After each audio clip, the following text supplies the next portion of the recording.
வாங்க இன்னைக்கு நாம் கத்திரிக்காய் சட்னி எப்படி செய்கிறதுன்னு பார்க்கலாம். இது இட்லி, தோசை, சப்பாத்திக்கெல்லாம் ரொம்ப சுவையாக இருக்கும். வாங்க, நான் 2 கத்திரிக்காய் எடுத்திருக்கேன். அதை நல்லா 2 பெரிய கத்திரிக்காய் எடுத்திருக்கேன். அதை நல்லா பொடியாக நறுக்கிக்கோங்க.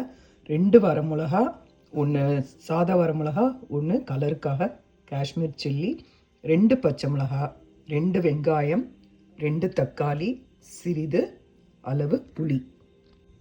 அதுக்கு பிறகு 1 ஸ்பூன் கடலைப்பருப்பு, 1 ஸ்பூன் உளுத்தம்பருப்பு. இதை நாம் எண்ணெயில் போட்டு வதக்கிக்கலாம். பேனில் 1 ஸ்பூன் எண்ணெய் விட்டுருக்கேன். இதில் பருப்பை நல்லா வதக்கி வச்சுக்கலாம். வாங்க பார்க்கலாம். பாருங்கள், கடலைப்பருப்பும் உளுத்தம்பருப்பும் நல்லா பொரிச்சாச்சு. இப்போது நாம் எடுத்து வச்சுருக்க ஒவ்வொரு பொருளையும் இதில் போட்டு வதக்கலாம்.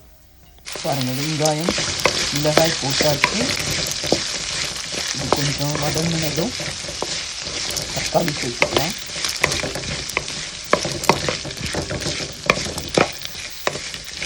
இப்போ இதில் கொஞ்சம் உப்பு சேர்த்துக்கோங்க.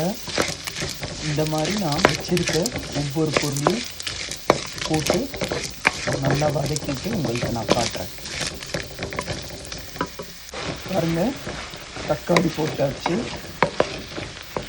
கொஞ்சம் நல்லா வதங்கட்டும்.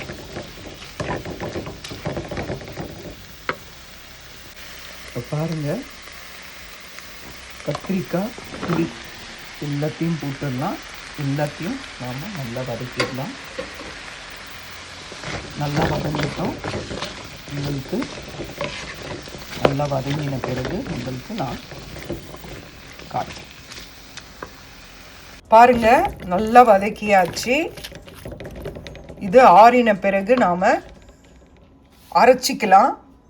அதுக்கு முன்னாடி நம்ம இதில் 1 கைப்பிடி வறுத்த வேர்க்கடலை சேர்க்கலாம்.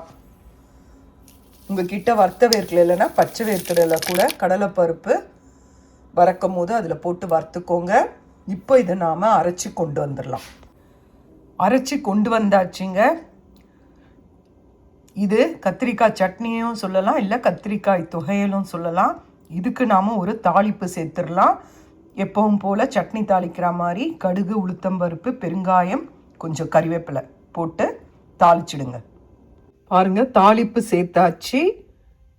இது நீங்கள் செஞ்சு பாருங்கள். இது ரொம்ப நல்லாயிருக்கும். ரொம்ப ஈஸியான முறை தான் இது. இட்லி, தோசை, சப்பாத்திக்கெல்லாம் ரொம்ப நல்லாயிருக்கும். இது செஞ்சு பாருங்கள். உங்களுக்கு தண்ணி விட்டு கலக்கி சாப்பிட்ணுனாலும் சாப்பிட்லாம், இல்லை இந்த மாதிரி தொகையல் மாதிரி வச்சு சாப்பிட்னாலும் சாப்பிட்லாம். இது ரொம்ப நல்லா இருக்குங்க. செஞ்சு பாருங்கள். பாருங்கள், இந்த இட்லியோட கத்திரிக்காய் சட்னி வச்சு சாப்பிட்டு பாருங்கள்.